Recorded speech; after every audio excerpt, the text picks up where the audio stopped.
Thank you very much, Mike, and thank you all for this honor. I'm sorry that I can't be with you in person tonight, but I'm in Dallas for a league meeting. I'll leave it to your imagination as to where you think I'd rather be tonight. Two thoughts crossed my mind after Sean McManus called about joining this special class. One was the historical importance of the broadcast industry to the success of the National Football League.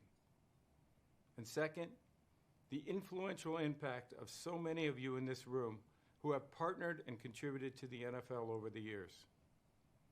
The NFL has been so fortunate, and I personally have been fortunate to work with so many of you. My predecessors, Pete Rozelle and Paul Tagliabue, gave the NFL a running head start in this business and impressed on all the importance of ensuring that the game is strong and that you can never be complacent.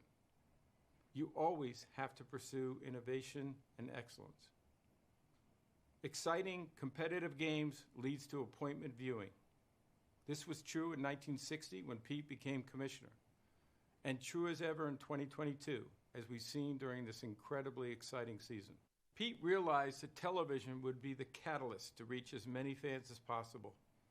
He made sure that every game was on television, created Sunday doubleheaders, expanded the playoffs, eventually created Monday Night Football with Roone Arledge, and allowed the draft to be televised.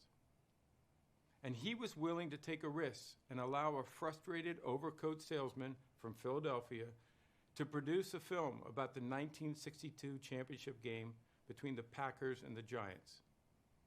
Pete saw something in Ed and Steve Sable, and NFL Films was born shortly thereafter. We all had to adjust when David Hill came on the scene in 1993 to create Fox Sports. Hilly's innovations changed the way NFL games and sports in general were broadcast. He made us all better and showed us the possibilities when you think outside the Fox box. When we needed someone to oversee the birth of NFL media, we turned to Steve Bornstein, who led the charge to have the NFL's first package on ESPN in the late 80s. Steve came in and established the NFL Network, NFL Red Zone, and helped build out our media assets. Steve also helped us innovate our thinking about our different packages, including Sunday Night Football.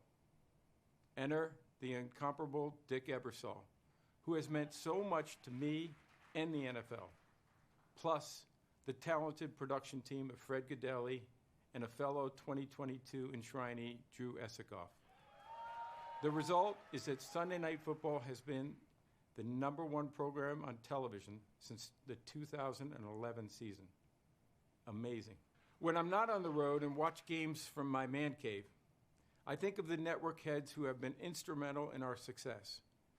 Sean McManus, Eric Shanks, Mark Lazarus, George Bodenheimer, Jimmy Pitaro, Pete Bavacqua, and all the Hall of Fame talent on pregame shows and those calling games whose names have resonated with our fans. Joe Buck, Jim Nance, Phyllis George, JB, Chris Berman, Leslie Visser, and of course, Pat Summerall, Al Michaels, and John Madden. I apologize for leaving out so many names, so I'm going to stop here. But please know that your impact is recognized and appreciated. I'm not sure that there is a finer person or anyone who takes his work more seriously than Howard Katz. If a highly rated game on the schedule in May doesn't work out during the season, Howard takes it personally. So do I. Howard, of course, is a key member of our broadcast team at 345 Park, led by Brian Roloff, Hans Schroeder, Mike North, Ani Bose, Kathy Yancey, and their staff. And of course, my home team, my wife Jane and our daughters Susie and Sarah. As you know, we all work in an all-consuming world where those closest to us make many sacrifices. They do so out of love, but I know there are also times when it's not easy. I couldn't do this job without their love and support. Congratulations to all the other enshrinees tonight. I am grateful and humbled to join you, but this honor is not mine. It's an honor shared with all who have contributed to the success of the National Football League. You will forever be a part of our history. Thank you very much.